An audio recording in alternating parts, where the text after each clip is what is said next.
অষ্টম শ্রেণীর প্রিয় শিক্ষার্থীরা, আশা করি তোমরা সকলেই ভালো আছো। শিক্ষার্থীরা, আজকের এই ক্লাসটি আমরা শুরু করব তোমাদের কৃষি শিক্ষার প্রথম অধ্যায়টি থেকে। এই অধ্যায়টির বিষয়বস্তু হলো বাংলাদেশের কৃষি ও আন্তর্জাতিক প্রেক্ষাপট। প্রথমেই চলো আমরা দেখে নেই এই অধ্যায়টি শেষে আমরা কি কি জানতে পারবো।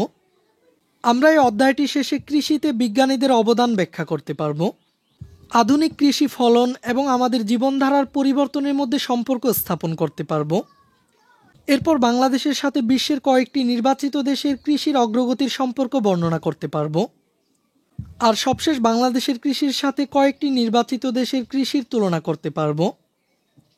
এরপর তোমাদের পরবর্তী কাজটি হচ্ছে এই অধ্যায়ের প্রতিটি পাঠ সম্পর্কে বিস্তারিত পড়ে নেওয়া। তোমরা এই অধ্যায়ের প্রতিটি পাঠের বিষয়বস্তুগুলো পড়ে নিবে, আর প্রতিটি পাঠের শেষে যে পাঠভিত্তিক কাজগুলো দেওয়া হয়েছে আমি তোমাদেরকে পরবর্তী ক্লাসগুলোর মাধ্যমে এই কাজগুলোর সমাধান দেখিয়ে দিব। এখন চলো আমরা অনুশীলনীমূলক কাজগুলো দেখে নিই। এখানে প্রথমেই রয়েছে অনুশীলনীমূলক বহুনির্বাচনী প্রশ্ন।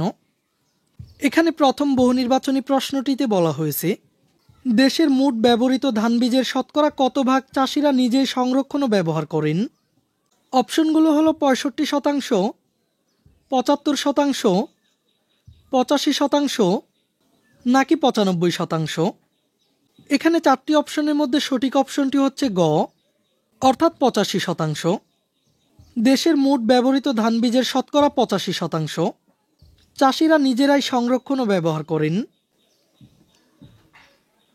এরপর দ্বিতীয় প্রশ্নটি হলো, ফসলের মৌসুম নির্ভরশীলতা কাটিয়ে ওঠা গেলে বেকারত্ব দূর হবে, পণ্যের দাম পাওয়া যাবে, বিভিন্ন রকমের ফসল পাওয়া যাবে। এখানে সঠিক অপশনটি হচ্ছে ঘ, অর্থাৎ 1, 2 ও 3। ফসলের মৌসুমে নির্ভরশীলতা কাটিয়ে ওঠা গেলে বেকারত্ব দূর হবে, পণ্যের দাম পাওয়া যাবে এবং বিভিন্ন রকমের ফসল পাওয়া যাবে। এরপর পরবর্তী 3 ও 4 নম্বর প্রশ্নের জন্য এখানে একটি উদ্দীপক রয়েছে। রওশনারা তার বসতবাড়ির বাগানে কয়েকটি ফল গাছের কলম চারা ও শাকসবজির বীজ বপন করেন এবং ভালো ফলন পান, কিন্তু পরবর্তী বছর নিজের উৎপাদিত শাকসবজির বীজ থেকে সবজি চাষ করে ভালো ফলন পেলেন না। এখন এই উদ্দীপকের আলোকে প্রথম প্রশ্নটি হলো, রওশনারার লাগানো ফল গাছগুলো কী ধরনের গুণসম্পন্ন হবে? মাতৃগাছের মতো, পিতৃগাছের মতো, মাতৃগাছ থেকে ভালো নাকি মাতৃপিতৃগাছের মতো? এখানে সঠিক অপশনটি হচ্ছে মাতৃগাছের মতো। আর উদ্দীপকের আলোকে সবশেষ প্রশ্নটিতে বলা হয়েছে, রওশনারার পরবর্তী বছর সবজি চাষ করে ভালো ফলন না পাওয়ার কারণ কোনটি? নিজের বাগান থেকে বীজ সংগ্রহ করা, পরের বছর একই জমিতে সবজি চাষ, মাতৃগাছের গুণাগুণ বজায় থাকা নাকি মাতৃপিতৃগাছের গুণাগুণ একত্রে হওয়া? এখানে সঠিক অপশনটি হচ্ছে ঘ, অর্থাৎ মাতৃপিতৃগাছের গুণাগুণ একত্রে হওয়া। এখন চলো আমরা সৃজনশীল প্রশ্নটি দেখে নিই। আর প্রথমে আমরা এই সৃজনশীল প্রশ্নের উদ্দীপকটি দেখে নিই। কৃষি নির্ভর এনায়েতপুর গ্রামের চাষিরা মৌসুম ভিত্তিক ফসল চাষ করেন। তাদের উঁচু জমিগুলো অনেক সময়ই খালি পড়ে থাকে, ফলে চাষিরা ওই সময়ে বেকার বসে থাকেন। জমিতে ফসল না থাকা ও বেকারত্বের কারণে দিশেহারা কৃষকরা কৃষি কর্মকর্তার পরামর্শ চাইলে কৃষি কর্মকর্তা চাষিদের মৌসুম নির্ভরতামুক্ত বিভিন্ন ফসলের জাত চাষাবাদে উদ্বুদ্ধ করেন। ধানসহ বিভিন্ন শাকসবজির মৌসুম নির্ভরতামুক্ত ফসল চাষ করে এনায়েতপুরের চাষিরা বর্তমানে স্বাবলম্বী। এখানে প্রথমেই কয়ের প্রশ্নটিতে বলা হয়েছে জিএম ফসল কি, আর প্রশ্ন খয়ে বলা হয়েছে সুপার হাইব্রিড ধানের চাষ চাষিদের বীজের সার্বভৌমত্ব নষ্ট করে, কিভাবে তা ব্যাখ্যা করো। আর উদ্দীপকের আলোকে গয়ের প্রশ্নটিতে বলা হয়েছে ফসল চাষে সফলতা পেতে এনায়েতপুরের চাষিরা যে পদক্ষেপ নিয়েছিল তা ব্যাখ্যা করো।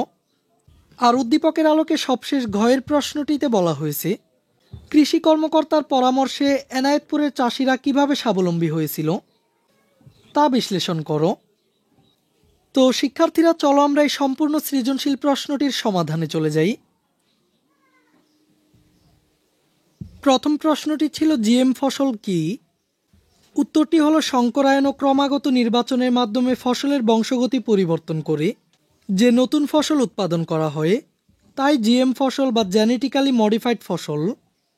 আর ক্ষয়ের প্রশ্নটিতে বলা হয়েছিল সুপার হাইব্রিড ধানের চাষ চাষিদের বীজের সার্বভৌমত্ব নষ্ট করে, কিভাবে তা ব্যাখ্যা করো।